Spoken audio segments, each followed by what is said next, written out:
దేవుని కార్యాలు మన జీవితంలో గొప్పగా జరుగుటకు మనకు ఉండవలసినటువంటి లక్షణములు ఏమిటి అనేది మనము గమనించుదాం. ముఖ్యంగా మనం చూస్తే యేసు ప్రభువారు సామెతల గ్రంథము 8వ అధ్యాయము 21వ వచన భాగంలో ఒక మాట సెలవిచ్చాడు. చూడండి, సామెతల గ్రంథము 8:21. నన్ను ప్రేమించు వారిని ఆస్తి కర్తలునుగా చేయుదును, వారి నిధులను నింపుదును. చూడండి మాట, ఇది యేసు ప్రభువారు చెప్పినటువంటి మాట. అది సామెతల గ్రంథం 8వ అధ్యాయంలో యేసు ప్రభువారి యొక్క ప్రస్తావన ఉంది కాబట్టి ఆయన చెప్పాడని చెప్తున్నా. మనము దేవుణ్ణి ప్రేమించే వారముగా ఉండాలి, క్రీస్తును ప్రేమించే వారముగా ఉండాలి. ఒక శిష్యుని యేసు ప్రభువారు అడుగుతున్నారు. యోహాను సువార్తలో ఆ శిష్యుడు మనకు తన గురువుతో మాట్లాడినటువంటి మాటల సారాంశాన్ని గమనించుదాం. ప్రేమించడం అంటే దాంట్లో దాగి ఉన్నటువంటి పరమార్థాన్ని మనం ఎవరు యేసు ప్రభువును ప్రేమిస్తే వారిని ఆస్తికర్తలుగా చేస్తారన్నాడు. ముందు మనం ప్రేమించడం అలవాటు చేసుకుందాం, ఎలా ప్రేమించాలని. ఆ తర్వాత ఆస్తి గురించి ఆలోచన చేద్దాం.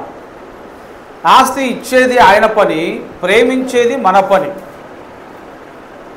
ఆయన ప్రేమించే వారికి ఈ సదుపాయం ఉంది అని ఆయన ముందుగానే చెప్పాడు. మీరు నన్ను ప్రేమిస్తే మిమ్మల్ని ఆస్తికి కర్తలనుగా చేస్తా, నా ఆస్తికి, పరలోకపు ఆస్తికి, మీ కొరకు నేను ఆస్తిని సమకూరుస్తా. ఇలా అనేకమైన అర్థాలు అందులో దాచబడి ఉన్నాయి. యోహాను సువార్త నుంచి 21వ అధ్యాయం చివరి అధ్యాయం ఇది. యేసు ప్రభువారు తను చనిపోయి తిరిగి లేచిన తర్వాత 3వసారి ప్రత్యక్షమవుతూ అయిన తర్వాత ఆ శిష్యునితో మాట్లాడిన మాటలు మనం చూద్దాం. 14వ వచనం నుంచి స్టార్ట్ చేద్దాం. 21:14 యోహాను సువార్త. యేసు మృతులలో నుండి లేచిన తర్వాత శిష్యులకు ప్రత్యక్షమైనది ఇది 3వసారి. వారు భోజనం చేసిన తర్వాత యేసు ప్రభువారు సీమోను పేతురును చూశాడట. ఎవరిని? సీమోను పేతురును చూచి, యోహాను కుమారుడవైన సీమోను, వీరికంటే నీవు నన్ను ఎక్కువగా ప్రేమించుచున్నావా అని అడిగాడట. ఎవరిని అడిగాడు? సీమోను పేతురును. పేతురు అని మనం అంటాం షార్ట్కట్లో. ఇదే పేతురు మొదటి పుస్తకాన్ని రచించాడు, 2వ పుస్తకాన్ని కూడా రచించినాడు. పేతురు రాసిన మొదటి 2 పుస్తకాలు మనం చూస్తాం. పత్రికలు అంటాం కదా. యేసు ప్రభువారు చనిపోయి తిరిగి లేచిన తర్వాత 3వసారి ప్రత్యక్షమై వాళ్ళతో మాట్లాడుతున్నాడు. నీవు నన్ను వీళ్ళందరికంటే, మిగిలిన శిష్యులు ఉన్నారు కదా అక్కడ, వాళ్ళందరికంటే ఎక్కువ నన్ను ప్రేమిస్తున్నావా అని అడిగినాడు. మామూలుగా ఎవరు ప్రేమిస్తున్నావా అని అడగరు, కానీ ఈయన అడిగినాడు. ఎందుకు? తనకు ఆ ప్రేమలో దాగినటువంటి పనులేంటో చెప్పాలా. ఆయనకే కాదు, మనకందరికీ కూడా అది అవసరం.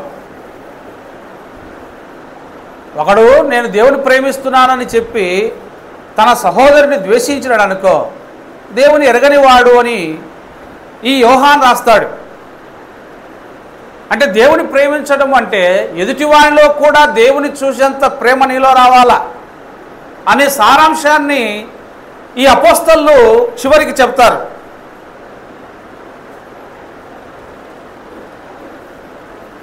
కాబట్టి ఇక్కడ ఆయన వారి మధ్య అడుగుతున్నటువంటి మాట, నీవు వీళ్ళందరికంటే ఎక్కువ నన్ను ప్రేమిస్తున్నావా అంటే ఆయన ఏమన్నాడు చూడండి, అవును ప్రభువా అన్నాడు. నేను నిన్ను ప్రేమించుచున్నాను, నేను నిన్ను ప్రేమించుచున్నానని నీవే ఎరుగుదు అని ఆయనతో చెప్పాను. అందుకు యేసు ప్రభువారు నిజమే, ఎక్కువ ప్రేమిస్తున్నావు అని అనలా. ఆయన ఇంకొకటి గుర్తు చేస్తూ ఉన్నాడు. ఏంటది? నా గొర్రె పిల్లలను మేపుము అన్నాడు. చూడండి, నా గొర్రె పిల్లలను మేపుము అన్నాడు. నువ్వు ప్రేమిస్తూ ఉంటే, యేసు ప్రభువుని ప్రేమిస్తూ ఉంటే గొర్రె పిల్లలను మేపుము అన్నాడు. నా గొర్రె పిల్లలు అన్నాడు. అంటే సంఘములో ఉన్నటువంటి అమాయక జనమును, రక్షణలోనికి వచ్చిన బిడ్డలను ఏ విధముగా ఆత్మీయముగా పోషించాలో ఆయనకు అక్కడ నేర్పిస్తూ ఉన్నాడు. యేసు ప్రభును ప్రేమించడం అంటే సంఘమునకు సేవ చేయుట, సంఘము యొక్క పరిస్థితులను గమనించుట, వారి ఆత్మీయ పోషణ కొరకు అవసరమైన సంగతులను వారికి నేర్పించుట. 3 భాగాలుగా ఇక్కడ యేసుప్రభువు వారు మాట్లాడతారు. రెండోసారి ఆయన అడుగుతున్నాడు మరలా 16వ వచనంలో. మొదటిది గొర్రెపిల్లలకు మేత పెట్టు అన్నాడు. మరలా ఆయన యోహాను కుమారుడైన సీమోను, నన్ను ప్రేమించుచున్నావా అని రెండవసారి అతన్ని అడగగా ఆయన రెండోసారి కూడా చెప్తున్నాడు, అవును ప్రభువా, నేను నిన్ను ప్రేమించుచున్నానని నీవే ఎరుగుదువు, నీకు తెలుసు అన్నాడు. ఓకే, అప్పుడు ఆయన ఏమన్నాడు? ఆయన నా గొర్రెలను కాయుము అన్నాడు. ఒకటి మేపుము అన్నాడు, ఒకటి కాయుము అన్నాడు. గొర్రెలు ఎట్లా పోతున్నాయో గమనించు అన్నాడు. అవి తిన్నాయా లేదా అని చూడు, గమనించు. కాయుము అన్నాడు. కాయటములో మందలింపు ఉంటుంది కదా. కాసేవాడు ఏం చేస్తాడు? కాపరి మందలిస్తాడు. ఇలా ఉండకూడదు, ఇలా ఉండాలి, ఇలా వెళ్ళు, ఇలా వెళ్ళకూడదు, ఇలా జీవించు. ఇది కాపుదల. దేవుడు మనకు కాపరి, యెహోవా నా కాపరి అని దావీదు అన్నాడు కదా. యేసు ప్రభువారు కూడా మనకు కాపరి. ఇప్పుడు ఆ కాపరి పోస్టును పేతురుకు అప్పగిస్తా ఉన్నాడు. నా గొర్రెలను కాయుము. సంఘం మీద తన బాధ్యతను గుర్తు చేస్తా ఉన్నాడు. 3వసారి కూడా అడిగాడు. అప్పుడు ఆయన కొంచెం నసుకున్నాడు, వ్యసనపడ్డాడు. 3 సార్లు నన్ను ప్రేమిస్తున్నావా ప్రభువా, ఇవన్నీ నీకు ముందుగానే తెలుసు అంటాడు ఆయన. నువ్వు సమస్తము ఎరిగినవాడవు. యేసు సమస్తమును ఎరిగినవాడు అని ఇప్పుడు చెప్తున్నాడు. ఇదే యోహాను సువార్త 1వ అధ్యాయం అనుకుంటా, చివరి మాట ఒకటి ఉంటుంది, 2 చివరిలో యేసు అందరి హృదయములను ఎరిగినవాడు అనే మాట. యోహాను సువార్తలో ఈ మాట 2వ అధ్యాయము 24వ వచనము చూడండి. యేసు అందరినీ ఎరిగినవాడు కనుక తను వారి వశము చేసుకోనలేదు, వారి వశం చేసుకోనలేదు. ఆయన మనుషుని ఆంతర్యమును ఎరిగినవాడు. చూడండి, ఎవడు ఆయన గురించి సాక్ష్యం ఇవ్వాల్సిన అవసరం లేదని చెప్పినాడు. ఇక్కడ మనము ఆయన అందరినీ ఎరిగినవాడు. ఇప్పుడు పేతురు దాన్ని ఒప్పుకుంటా ఉన్నాడు. ప్రభువా, నువ్వు సమస్తమును ఎరిగినవాడు, నేను ఏం మాట్లాడుతానో నీకు తెలుసు, నా స్పీడు నీకు తెలుసు, అన్నీ తెలుసు నీకు అంటే ఆయన మరలా చెప్తున్నాడు. ఏమని చెప్పాడు? 3వసారి నా గొర్రెలను మేపుము. 3వసారి చెప్పిన మాట అదేనా? 18వ వచనం, యేసు నా గొర్రెలను మేపుము అన్నాడు. గొర్రె పిల్లల్ని మేపమన్నాడు, గొర్రెల్ని కాయమన్నాడు, గొర్రెలను మేపుమన్నాడు. చూడండి, ఇది ప్రేమించటంలో 3 భాగాలుగా చెప్పాడు. బాధ్యతను తీసుకోండి అని దాని అర్థం. ప్రేమించడం అంటే బాధ్యతను తీసుకోండి. నువ్వు కాయాలి, నువ్వు మేపాలి. సంఘక్షేమం కోసం, సంఘము ఏం చేస్తుంది, సేవకుడు ఏం చేస్తున్నాడు? యేసును ప్రేమించడం అంటే సంఘమును, ఆయన గొర్రెలను కాయటము, మేపటము, ఈ బాధ్యతలన్నీ కూడా ముడిపడి ఉన్నాయి. దేని కొరకు ఇది అంటే సంఘ క్షేమం కొరకు ఆయన తన ప్రాణం పెట్టాడు. దానిని కాపాడే బాధ్యత సేవకునికి ఇచ్చినాడు. గొర్రెలకు కాపరికి లోబడి ఉండమని, విధేయత కలిగి ఉండమని ఆయన సెలవిస్తూ ఉన్నాడు. కాబట్టి ఇప్పుడు సంఘం చేయాల్సిన పని ఇంకొకటి ఏమిటంటే దేవుని యొక్క కాపరత్వమునకు విధేయత చూపడం. ఎందుకంటే ప్రధాన కాపరి ప్రత్యక్షమైనప్పుడు వాడబారని మహిమా కిరీటం పొందాలంటే ఏం చెప్పాడు? పేతురు చెప్తున్నాడు అన్నమాట. సంఘానికి ఆయన చెప్తున్నాడు. ఇప్పుడు ఏం చెప్పాడు చూద్దాం. ఆయన చెప్పాడు,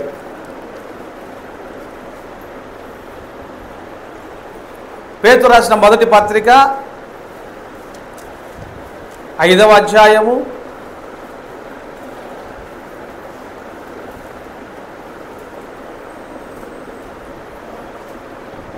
4వ వచనం చూడండి. ఈయన ఒక కాపరి, కానీ యేసుప్రభు వారు ప్రధాన కాపరి. ప్రధాన కాపరి ప్రత్యక్షమైనప్పుడు మీరు వాడబారని మహిమా కిరీటము పొందుతారు. కాబట్టి ఏం చేయాలా? చిన్నలారా, మీరు పెద్దలకు లోబడి ఉండుడి. మీరందరూ ఎదుటివాని ఎడల దీన మనస్సు అనే వస్త్రము ధరించుకొనుడి. చూడండి సంఘానికి ఎంత హితబోధ చేస్తున్నాడు. ఇప్పుడు ఆయన ఒక కాపరిగా ఉన్నాడు సంఘానికి. అయితే ప్రధాన కాపరి ప్రత్యక్షమవుతాడు మన ప్రభు అయిన యేసుక్రీస్తు వారు. ఈయన సంఘాన్ని పోషించమన్నాడు, కాపు గాయమన్నాడు, మందలించమన్నాడు. అందుకు పత్రిక రాశాడు, మీరు జాగ్రత్తగా ఉండండి, లోబడి ఉండండి, విధేయత కలిగి ఉండండి, ఒకరినొకరు ప్రేమ కలిగి ఉండండి. ఇవన్నీ హితబోధ చేసుకుంటూ వస్తాడు ఆయన. తర్వాత పెద్దలకు లోబడి ఉండండి, మీరు ఎదుటివారి ఎడల దీన మనస్సు అనే వస్త్రము ధరించుకొని మిమ్మల్ని అలంకరించుకొనిడి. దేవుడు అహంకారులను ఎదిరించి దీనులకు కృప అనుగ్రహిస్తాడు. చూడండి ఆయన బోధ ఎలా ఉందో చూడండి. కాబట్టి సంఘము దీనత్వముతో ఉండాలా, ఎదుటివారి పట్ల ఈ దీనత్వాన్ని మనము కనపరచాలా, అనగా దేవుని యొక్క గుణమును మనము ఎదుటివారికి తెలపాల. దీనత్వము అనేది చాలా విలువైనటువంటి జీవితం. ఎందుకంటే యేసు ప్రభువారే చెప్పారు, నేను దీనుడను అని, సాత్వికము గలవాడను అన్నాడు. నేను దీన మనస్సు గలవాడను, సాత్వికము గలవాడను. ఆ స్వభావాన్ని, ఆ గుణాలని మనము కూడా కలిగి ఉండి ఎదుటివారి పట్ల ప్రవర్తించాలా. ఇంకా చెప్పాలంటే ఇదంతా ఎందుకు అంటే దేవుని యొద్దకు మనము మన దీనత్వముతో ప్రజలు నడిపించే ప్రయత్నం చేయాలా.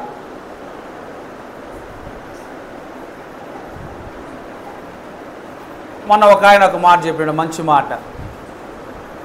ఒక చోట ఇప్పుడు సంఘము అనేది అభివృద్ధి కావాలంటే ఎలా అవుతుంది? సంఘం అభివృద్ధి కావాలంటే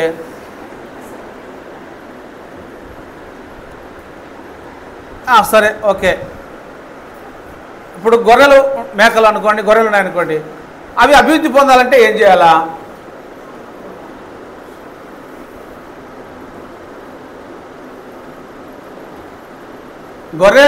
గొర్రెల మంద అభివృద్ధి కావాలా అంటే ఒక 10 ఉన్నాయనుకోండి, 100 కావాలా, ఏం చేయాలా?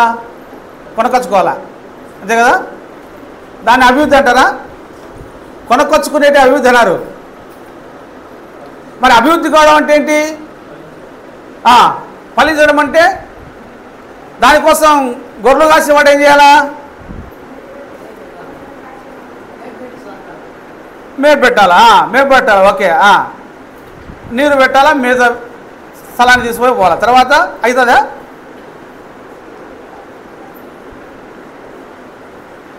గొర్రెలు కాసేవాడు గొర్రెలు తీసుకుపోతుంటాడు, మేపుకొని వస్తూ ఉంటాడు. ఇప్పుడు చూస్తాను మీ తమ్ముడు మీ మరదలు తీసుకొని పోతుంటారు. ఒక 10 అయినాయి, ఇప్పుడు ఏమైనాయి, మంద ఎక్కువైనాయి. ఎట్లయినాయి అంటే ఈయన ఎక్కువ చేయలేదు వాళ్ళను, అవే పిల్లలు పెడుతూ వచ్చినాయి, ఒకదానికొకటి సంపాదించుకుంటూ వచ్చినాయి. ఈయన మేత స్థలానికి తీసుకుపోతాడు, మేత పెడతాడు, ఏమైనా డొక్కలు లోపలికి పోయి ఉంటే ఇంకా మంచి మేత గ్లాస్ తోటి తీసుకుపోతాడు, మంచి ఫుడ్ అరేంజ్మెంట్ చేసేది. ఇంటికి వచ్చిన తర్వాత నీళ్ళు పెట్టడమా ఇంకొక గడ్డి వేయడమా ఆయన బాధ్యత ఆయన చూస్తాడు. కానీ అవి వృద్ధి పొందితేనే మంద విస్తరిస్తుంది. అలాగే మనమైన సంఘం అనేది కూడా ఎట్లా అభివృద్ధి అవుతుందంటే మనతోనే కాదు, మనం ఇంకొకరిని దేవుని దగ్గరికి నడిపిస్తేనే, మనం ఇంకొకరిని దేవుని దగ్గరికి నడిపిస్తేనే, ఈ భారం మనకుంటేనే సంఘం అనేది అభివృద్ధి అవుతుంది. నేను తీసుకొచ్చి ఎంతమందిని తీసుకొస్తా, మీరు తీసుకొచ్చి ఎంతమంది తీసుకొస్తారు? మీరు ఒకరికొకరిని తీసుకొచ్చినారు అనుకోండి, ఎగ్జాంపుల్ ఎంత అవుతుంది? చూస్తుండగానే ఎక్కువ మంది అవుతారు. అంటే ఇక సంఘక్షేమం అనేది చూడండి ఎంత బాధ్యతగా యేసుప్రభువు చెప్పినారు. మీరు మీ ప్రార్థనల ద్వారాను, మీ దీన మనస్సు ద్వారాను, మీ పరిచర్య ద్వారాను మీరు నన్ను ప్రేమించండి. ప్రేమించడం అంటే అదే, సంఘం గురించి ఆలోచించండి, అది నా శరీరం. మీరు ఇంకొకరిని పురిగొల్పండి, మీరు ఇంకొకరిని పురిగొల్పండి, విశ్వాసంలోనికి నడిపించండి. అది నీ ఇంటి వారితోనే కావచ్చు, నీ స్నేహితులతో కావచ్చు, పొరుగు వారితో కావచ్చు, బయటి వారితో కావచ్చు. ఎప్పుడు కూడా సంఘం అనేది సంఘస్థుల ద్వారానే అభివృద్ధి చెందుతూ రావాలా. కాపరి ఉన్న మందను కాచుకునుట, సమకూర్చుట, పోషించుట అనే వాటి మీద ఎక్కువ ధ్యాస పెట్టి నడుస్తూ ఉంటాడు. అందుకనే ఈ అపోస్తుల కార్యాలు మనం చూస్తే ఒక్క ప్రసంగంతోనేమో 3000 మంది మారుమనసు పొందినారు. ఆ తర్వాత వాళ్ళ యొక్క భయభక్తులను బట్టి, వాళ్ళ విశ్వాసాన్ని బట్టి, వాళ్ళ నడిపింపును బట్టి అనేకులు యేసుక్రీస్తునందు విశ్వాసం ఉంచుతూ వచ్చారు. వాక్యం ఏం చెప్తుంది? సూత్రం ఏంది? సూత్రం వాక్యము సంఘక్షేమం అభివృద్ధి చెందాలంటే సూత్రం ఒకటి ఉంది, మరొకటి మనకు ఉపయోగకరమైంది. ప్రభువైన యేసునందు విశ్వాసం ఉంచుము. చెప్పండి ఆ తర్వాత మాట. ప్రభువైన యేసునందు విశ్వాసం ఉంచుము, ఏం లేదా అవతల?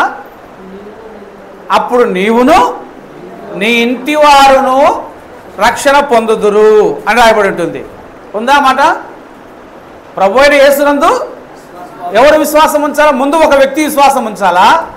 ఆ విశ్వాసం ఏమవుతుంది? అప్పుడు నీ విశ్వాసం ఏం చేస్తుంది? నీవు రక్షించబడతావు, నీ ఇంటి వారు కూడా రక్షింపబడతారు. అంటే ఒక వ్యక్తి ఒక ఇంటిలో రక్షణ పొందితే ఇంటి వారందరూ ఆ విశ్వాసానికి లోనవుతారు, రక్షణ పొందుతారు. అంటే ఒక వ్యక్తి తన ఇంటిని వారిని రక్షించినట్లే కదా దేవుని దగ్గరికి తీసుకొని వచ్చి. అంటే ఒక్క మనుష్యుడు తన ఇంటి వారిని అందరినీ, ఒక నలుగురిని దేవుని దగ్గరికి తీసుకురావడం అంటే గొప్ప విషయమే కదా. అట్లా 10 మంది అనుకోండి 40 మంది అవుతారు. అదే 100 మంది అనుకోండి 400 మంది అవుతారు. ఇదే యేసుప్రభువు చెప్పింది, నన్ను ప్రేమించండి అని. ఒక్కరు కష్టపడేవారు, ఒక్క ఉద్యోగస్తుడు ఉంటే, ఒక ఉద్యోగస్తుడు 4 ఉద్యోగస్తులను ఒక ఇంట్లో చేసుకున్నాడంటే ఒక్కరి సంపాదనకు 4 సంపాదన తోడైతే ఏమవుతుంది? ఆస్తి ఎక్కువవుతుందా తక్కువవుతుందా? ఎక్కువవుతుంది. ఆస్తికర్తలుగా మారినట్టే.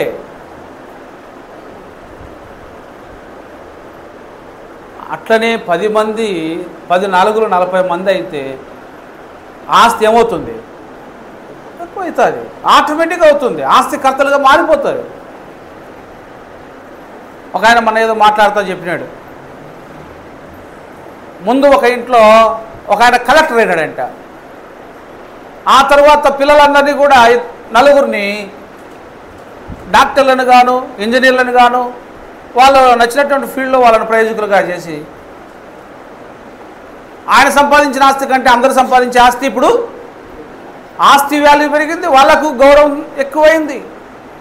ఇంకా వచ్చే జనరేషన్ అంతా కూడా వాళ్ళ గర్భాన పుట్టుకొచ్చే పిల్లలంతా కూడా ఆస్తిపరులే కదా. అదే యేసుప్రభువు అంటున్నాడు, నన్ను ప్రేమించే వారిని నేను ప్రేమిస్తాను, వారిని ఆస్తికర్తలుగా చేస్తారు. నువ్వు ఎప్పుడు యేసుప్రభుని ప్రేమిస్తే నిన్ను వలె నీ పొరుగువాడిని ప్రేమించమన్నమాట గుర్తు చేసుకొని నీ విశ్వాసములు ఇంకొకరిని జత చేసి దేవుని దగ్గరికి నడిపించినప్పుడు ఆ మేలులు మనకు వస్తూ ఉంటాయి, ఆ ఆశీర్వాదం మనము పొందుకుంటూ ఉంటాం. ఒక కంపెనీ వాడు ఏం చేస్తాడంటే,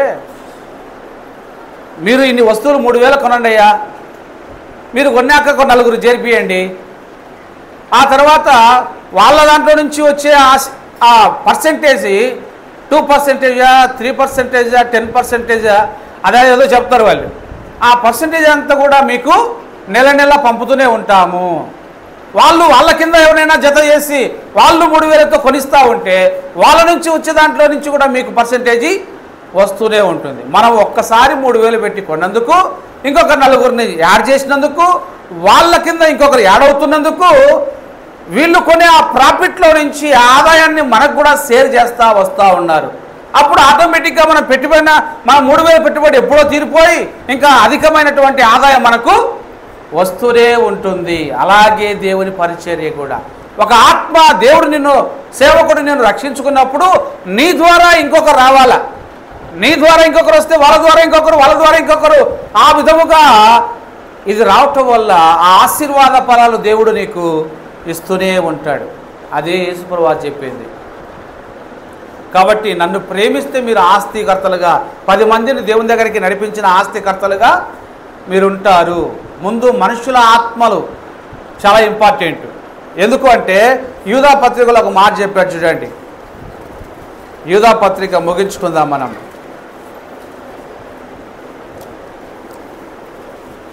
యూదా పత్రికలో ఒక మాట మనం చూద్దాం. 20 నుంచి 22 వరకు చదువుకుందాం. ప్రియులారా, చదవండి. మీరు విశ్వసించు అతి పరిశుద్ధమైన దాని మీద మిమ్మును మీరు కట్టుకోండి. మీరు విశ్వసించిన దాని మీద మీరు కట్టబడుతున్నారా? వాక్యములో మీరు కట్టబడుతున్నారా? వాక్యం చేత మీరు పోషింపబడుతున్నారా? వాక్యం మిమ్మల్ని పోషిస్తుందా? ఆ ప్రయత్నం మీరు చేస్తే ఆశీర్వాదకరంగా ఉంటారు. మీరు విశ్వసించిన దాని అతి పరిశుద్ధమైన దాని మీద మిమ్మల్ని మీరు కట్టుకొనొచ్చు, పరిశుద్ధాత్మలో ప్రార్థన చేయొచ్చు, నిత్య జీవార్థమైన మన ప్రభువు యేసుక్రీస్తు కనికరము కొరకు కనిపెట్టుకొనొచ్చు, దేవుని ప్రేమలో నిలుచున్నట్లు కాచుకొని ఉండుడి. ఇంకా చెబుతున్న 22 వచ్చిన, సందేహపడు వారి మీద కనికరం చూపండి, అగ్నిలో నుండి లాగినట్టు కొందరిని రక్షించండి. ఇదే మన ఆస్తి. అగ్నిలో నుండి లాగినట్టుగా కొందరిని రక్షించండి. ఈ ఆత్మకు ఇంత విలువ అని ఉంటుంది. ఒక మనుష్యుని దేవుని దగ్గరికి నడిపించినప్పుడు దేవుడు నీకు ఇచ్చే బహుమానం చాలా గొప్పగా ఉంటుంది. బలా నమ్మకమైన మంచి దాసుడా. అందుకే మనము క్రైస్తవ్యము అనేది ఎలా విస్తరిస్తుంది ఇది అంటే, ఈ విధమైనటువంటి సేవ జరుగుతూ ఉంది కాబట్టి మానవ ఆస్తి పెరుగుతూ ఉంది. అంటే ఒక్క జక్కయ్యను యేసుప్రభు మార్చినాడు. మారిస్తే జక్కయ్య మారినప్పుడు జక్కయ్య ఆస్తి అంతా ఎవరికి దక్కింది? ఎంతమందికి మేలు జరిగింది అక్కడ కదా? ఎంతమందికి మేలు జరిగింది? అప్పుడు అందరి మనసులో జక్కయ్య అంతకుముందు పాపిగా ఉన్నాడు, కానీ ఇప్పుడు పంచిపెట్టిన తర్వాత ఏమైనాడు? రక్షణ అనుభవంతో ఉన్నాడు. అతను అబ్రహాము కుమారుడు అని యేసుప్రభువే సాక్ష్యం ఇచ్చినాడు. ఆ ఎరికో ప్రాంతం అంతా కూడా జక్కయ్య మారు మనసు పొందినాడు. ఇప్పుడు అంతకుముందు అందరూ అసహించుకునే వారు ఇప్పుడు ఇంటికి పిలుచుకుంటా ఉన్నారు. ఎంత మార్పు చూడండి. ఎరికో ప్రాంతంలో అతన్ని చూసి అందరూ ఇతడు పాపి అనేవాళ్ళు ఇప్పుడు మారాడు. ఇప్పుడు అబ్రహాం కుమారుడయ్యాడు, నీతిమంతుడయ్యాడు, యేసుక్రీస్తు జక్కయ్య ఇంటిని దర్శించిన తర్వాత అతని జీవితం మారిపోయింది. ఇప్పుడు జక్కయ్యను యేసుప్రభు వారు ఆస్తికర్తగా చేసినాడా లేదా? ఎంతమంది అతనికి ఫాలోవర్స్ అయ్యారు చూడండి. ఈ పొద్దు మనం కూడా ఆయన ఫాలోవర్సే. ఎందుకంటే ఆయనే స్ఫూర్తిగా చెప్పుకుంటా ఉన్నాం కదా, ఆయన గురించి మాట్లాడుకుంటా ఉన్నాం, ఆయనలాగా మార్పు రావాలని కోరుకుంటా ఉన్నాం. అంటే మనకందరికీ అతడు మనలందరినీ కూడా ముందుకు నడిపించేవాడిగా ఉన్నాడు. కాబట్టి ఇలాంటి ఆత్మీయ నడిపింపు సంఘానికి అవసరం. నువ్వు చేయాల్సిన పని ఏంటంటే నీ కోసం నువ్వు ప్రార్థన చేసుకో, నీ కుటుంబం కోసం నువ్వు ప్రార్థన చేయి. అయితే సంఘానికి నీతో పాటు నలుగురు వచ్చేదానికి నీ ప్రయత్నం ఏం చేస్తున్నావు? నీ పరిచర్యల మూలముగా అది విస్తరించాలని పౌలు భక్తుడు కూడా చెప్తాడు. పరిచర్య అనేది విస్తరించాల. దానికి నేను ఇంతకుముందు కూడా ఒక ఉదాహరణ చెప్పాను. ఇప్పుడు కొర్నేలు ఉన్నాడు, చివరి మాట మనం చూసుకుంటే కొర్నేలు ఏం చేసినాడు? దైవ సేవకుని ఇంటికి ఆహ్వానించేటప్పుడు అతను మనుషులు పంపించి వాళ్ళు ఆయన తీసుకొని రావడానికి పోయినారు దర్శనం ప్రకారంగా. వచ్చేలోపు ఆయన ఎప్పుడన్నా రానిలే వచ్చి నాకు చూసుకుందాం అనుకున్నాడా? లేదు. ఆయన ఏం చేశాడంటే ఆయన టయానికి వచ్చి ఒప్పే అంటే తెలుసు కదా ఆయనకు, ఎప్పేలో ఆ కాలినడక ఎంత టైం పడుతుంది, లేకపోతే గాడిదల మీద పోయేస్తే ఎంత టైం పడుతుంది, ఈ 3 రోజుల ప్రయాణాన్ని ఆయన లెక్కేసి ఆయన వచ్చేసరికి అందరికి కబురు పెట్టాడు. ఎవరెవరికి? తన ఇంటి వారిని, తన ముఖ్య స్నేహితులను, బంధువులను అందరినీ కూడా గ్యాదర్ చేసి పెట్టాడు. చూడండి, ఇదే యేసుప్రభువు వారు కోరుకుంది. మంద మీద దృష్టి పెట్టు, ఆయన రాజ్యంలో పాలుభాగస్తులకు కావాలి. వాళ్ళందరి మీదకి పరిశుద్ధాత్మ దిగినప్పుడు వారందరికీ బాప్తిసం ఇవ్వడానికి ఆటంకం లేదని చెప్పి పేతురు బాప్తిసంలో పాలు పొందమని చెప్పినాడు. బాప్తిసం ఇచ్చాడు. అంటే అప్పుడు మంద చూడండి, ఒక వ్యక్తి ద్వారా ఎంతమంది, వాళ్ళు వెళ్ళిన తర్వాత ఊరికంటారు వాళ్ళ కుటుంబీకులను ఇంకా అందరికి కూడా మోటివేషన్ చేసి దేవుని నడిపింపు తీసుకొచ్చారు. కాబట్టి యేసు ప్రభువు వారు అపోస్తలకు చెప్పినటువంటి సూత్రం ఇది. ఈ విధంగా ఒక ఆత్మను అగ్నిలో నుంచి లాగే పనే దేవుని ప్రేమించడం. యేసు ప్రభువును ప్రేమించడం అంటే ఒక మనుషుని దేవుని దగ్గరికి నడిపించడం. అందులో గొర్రె పిల్లలు ఉంటాయి, గొర్రెలు ఉంటాయి పెద్దవి. వీటిని కాయాలా, వాటిని మేపాలా, వేటికి మేత పెట్టాలో, వేటిని కాయాలో, వేటి వలన అవి వృద్ధి పొందాలో అన్నీ చూసుకుంటూ సేవకుడు అడుగులు ముందుకేస్తాడు. కాబట్టి అలాంటి ఆత్మీయ బలముతో మనమందరం కూడా ముందుకు పోదాం. మన కుటుంబాలే కాకుండా ఇంకా అనేక కుటుంబాలు మనం చూస్తూ ఉన్న వాళ్ళ కుటుంబాల్లో ఉన్న రోదన, కష్టము, కన్నీరు, వేదన, అంతేకాకుండా సమస్యలు మనం కొంచెం సాహసం చేసి వాళ్ళ కొరకు పరిచయం చేసి ప్రార్థన చేసి దేవుని వాక్యం వాళ్ళు ఎలాగో వినేటట్లుగా చేస్తే వాక్యానికి ఒక శక్తి ఉంది. వాక్యానికి ఒక శక్తి ఉంది. ఏంటా శక్తి? యెషయా గ్రంథంలో ఒక మాట చూద్దాం. యెషయా గ్రంథం 55వ అధ్యాయం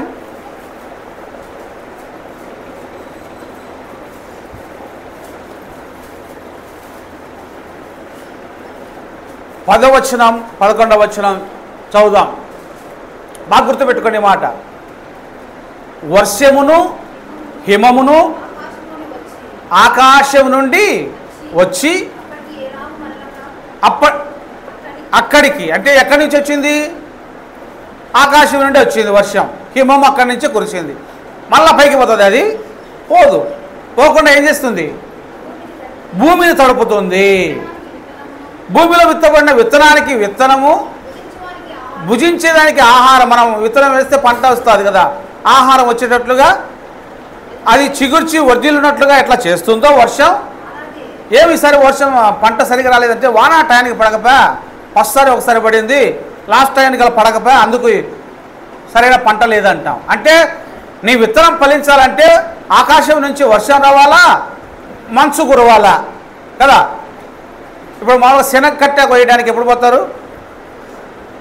శనగ, వేరుశనగ కాదు, మామూలుగా శనగ పంట కోసేదానికి ఏ టైంలో పోతారు? ఎండపొద్దున పోతారా? తెల్లవారు నాకు పోనే పోరు. పోతే మంటలు, చేతులన్నీ మంటలు ఎక్కుతాయి, తెగుతాయి, వాటం పడితే అంత పులుపు ఉంటుంది, తెగిపోతుంది. అందుకేం చేస్తారు, మంచు పడే టైంలో పోతారు, చీకట్లో పోతారు, 4 గంటలకు లేచిపోతారు.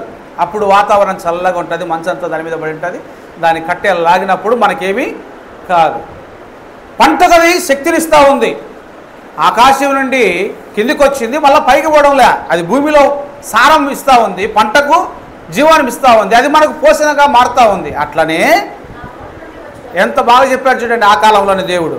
అలాగే వర్షములాగే హిమములాగే ఆకాశం నుండి పడినట్టుగానే నా నోటి నుండి వచ్చే వచనం, వాక్యం ఉంటుంది అన్నాడు. మరి ఈ వచనం ఎక్కడ, ఏ భూమిలో పండుతుంది, ఏ భూమిలోని తాకుతుంది అంటే మానవ హృదయం. మానవ హృదయమే భూమితో పోల్చబడింది కదా. మనము అది మత్తయిలోను, మార్కులోను, లూకాసు వార్తలలో కూడా చూడవచ్చు.